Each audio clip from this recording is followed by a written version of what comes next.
Ahoy! The upcoming raid boss that the New World devs talked about may be much closer than they let us believe. We've been doing a lot of digging over the past few days and we now have information on its arena, its questline, its abilities, the title that you get for defeating it, and much more. If you don't know anything about the raid boss yet, let's catch you up to speed. There's a raid boss in Brimstone Sands, and the devs have said from the beginning that you'll be able to catch a glimpse of it when entering the zone. And here is this very glimpse. But this is not where you fight him, and officially the location for that is still completely unknown. But by completely random coincidence, I found something on the map. When I was looking for the location of a different mob, I stumbled across this strange shape in the southwest corner of Brimstone Sands. But this was on New World database and I had been in that location in-game and I didn't see any arena or coliseum that I would have remembered. So I went back to check. And what I found in-game was this area. And as you can see, this open space here actually has some sort of territory area marker around it. So there is something that's supposed to be there. It just isn't activated. There are other things that are unusual about this as well. While this is marked as a separate zone, I can actually easily place a tent there, so it's not actually active as of now. There are also 3 prisma blooms in the middle of it, which is very unusual. Usually prisma blooms are spaced out all across the map, you're not meant to be able to gather a massive amount of them in one place. But what the devs have done before is place a bunch of resources in unreachable locations under the map and so on. So this may have been one of those things where they were just placed under whatever is actually meant to be here. And whatever is meant to be here seems to be quite important. It has these massive rock gates on the sides, there's a fast travel nearby, and on the map that actually has the arena version we can see that there's like inscriptions around it as well. So it seems to be a significant space or arena. Now keep in mind, this arena was specifically hidden from the PTR. It may have been there in one of the earlier versions and I just didn't know or notice, but it's definitely not there now, so the devs probably don't want us to know that it's there. And there are further hints that this is the raid boss's location. In order to be able to make this connection, you need to know what the raid boss is called. So the raid boss in the files is at many places labeled as the sandworm, which is what we see when we enter Brimstone Sands. But the name of the sandworm itself, labeled in Sandworm Vital's name, is Shash-Neshen the Devourer. And this is important to know for us because there are 3 lore pages about the Devourer. I'll read them out and then you can probably make the connection yourself. I would have never believed it had I not seen it with my own eyes. The spectacle was a mad absurdity even for that ragtag bunch known as the Blood of the Sand. I should start by saying their reputation for fearlessness is well earned, as is their penchant for mad displays of said courage, bordering on the suicidal. They were 5 that day, each stripped of the blood-red regalia that marked the tribe, and took a seat atop a shield of one of he had felled in battle. The ritual masters sat at the base of the cliffs, each beating a drum, its base dug deep into the earth. The rest of their number crashed their weapons together in time with the percussion, adding to the din. They shouted, "Shash-Neshen!" After a time, the earth began to shake. I could feel it in my very bones. And that is when I saw it, the great wave on the horizon. Something was coming. The 5 pushed against the rocks, sliding down upon the great shields towards the sandy arena. As the wave approached, they readied great spears, each one lashed to a cable at his waist. Then the ground gave away. What I saw that day shook my very soul. The body of the great serpent arose from the sands, maw agape, its endless mass blocking out the very sky. But the madmen never faltered. They continued to ride the cliff face, oblivious to the danger. They cried out to their many and various gods, to Tyr and Ares, to Anhur and Donar, as a cheer went up from the assembled throng. And I realized that I was screaming too, not with the ecstasy of the congregating lunatics, but with a horror beyond comprehension. There's a 3rd lore page, I will show that right here, but that one doesn't add anything new to our discovery anymore. But the important part to take away from this is that all of this takes place in this sandy arena. And that makes the connection between the arena that we have found and the raid boss very clear. There's also a further indicator pointing towards the arena being the place where we fight the sandworm that I unfortunately can't talk about in detail. Since the arena is removed on the PTR though, there is also the possibility that the arena has been moved elsewhere entirely. So now we know where we likely fight, but how can we actually unlock this fight? For this part, I'd like to credit Secret Superhero, who posted a video about the questline a few days ago. I will link that at the end, and that is actually what sent me on this journey to try and discover more about this. At this point, for the sake of completion, a quick summary of what Secret Superhero found in his video. The questline only unlocks after you finish the main story questline and you finish the Ennead questline that ends with the final seal. When talking to Imhotep, he tells us that our work is never done and he has received a word from a trusted ally named Lysandra, and she's been hearing rumors of strange tremors in the desert. This brings us to the quest Tremors in the Sand, as well as the Path of the Devourer. One of the main things that we have to do here is collect sandworm spines.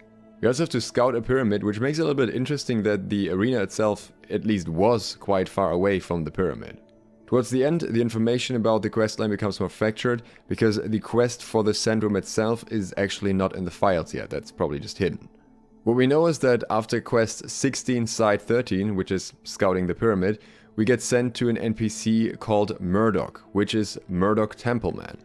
At this point, a quick reminder, if you're enjoying the video so far, please consider subscribing and maybe clicking the bell.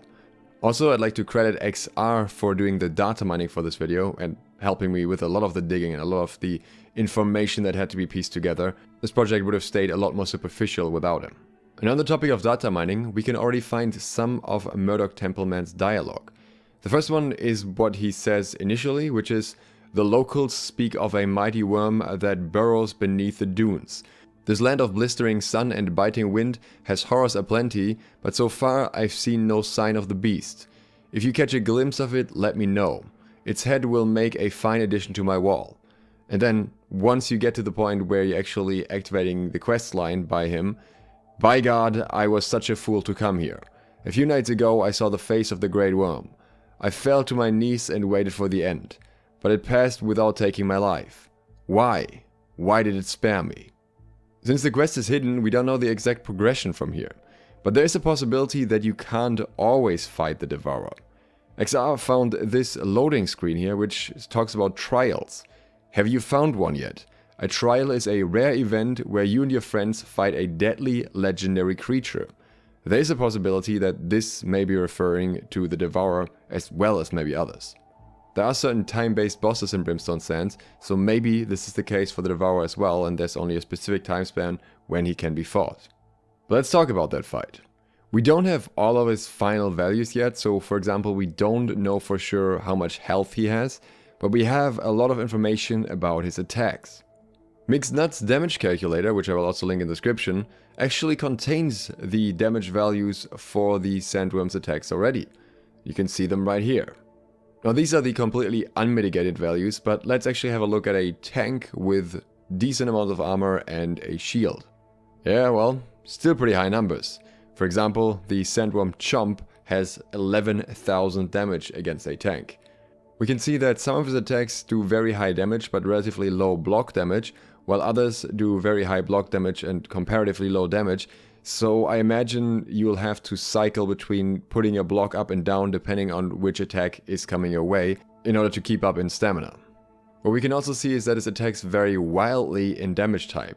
On the physical side, he has thrust, strike and slash damage, as well as damage that is just labeled as standard, and on the elemental side he also has nature and corruption damage. So it's definitely not going to be a fight where you can rely on gems or jewelry in order to keep the damage low.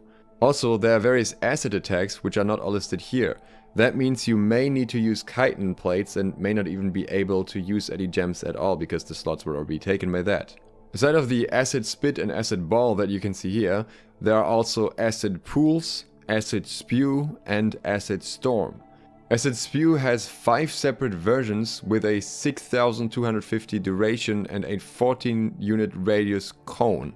So this seems to cover different parts of the arena in acid, which will probably force you to rotate around.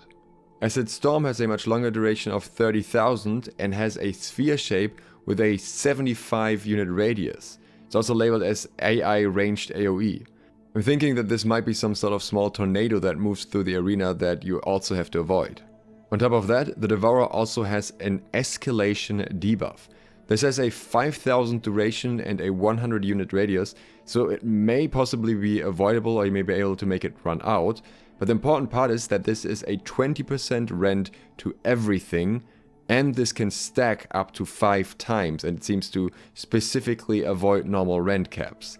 Considering the radius, it is possible that you may have to swap out your main tank in the middle of the fight once one of them gets too many escalation debuffs.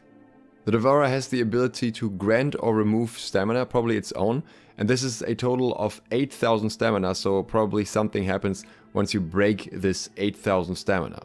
The fight itself seems to have 3 sub-phases, so it'll probably go on for quite a while.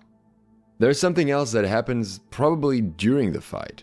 There is a unique weapon for the sandworm that is kind of utilized the same way as a sword, but it's not a sword. It is a tendril. It's labeled as the sandworm weapon and it can be equipped, but our impression so far is that this may not be a weapon that you simply get as a drop. Instead, there is a possibility that you are able to use this weapon in the fight against the Devourer, so maybe you cut off its tendrils somehow and then use the tendrils against it. Of course, this is just speculation, but generally in this fight there seem to be a lot of very interesting mechanics at play, and just based on the damage numbers alone, it seems to be a very difficult fight. After the fight there is a discovery achievement. The text here is: you've discovered the reawakening of Shash-Neshen, the Devourer, the terror of the desert whom all beings fear. If you defeat the Devourer, you get the title Twilight Sentinel. Now obviously the question after all this is, when can we actually expect to be able to fight the Devourer? The devs are definitely intentionally leaving us in the dark here and are most certainly hiding some finished things on purpose, but even then it seems like a lot of things are already finished or at least near finished. Based on some information that I can't discuss yet, it could be possible that the Devourer is technically ready by the time that Brimstone Sands comes out. However, even if it is completely ready, that doesn't mean that it will come out at the same time. There's a good chance the devs might intentionally hold off on it a little bit to make sure that Brimstone Sands itself is running stable first, that the fresh start servers are launching smoothly, and then after that to have something big for us to do, the Devourer will come out. It would be a very hype generating surprise if they decide to release it sooner though. Once we have more details about that, I'll of course let you know. If you want to be updated for that, please consider subscribing and clicking the bell. Also, if you want to see the Greatsword info video that I'll release tomorrow regarding PvP, balance, mechanics, and so on. Again, thanks to XR, Mixed Nuts, and Secret Superhero for their voluntary or involuntary involvement in the information provided in this video. And thank you for watching. SLOTH out.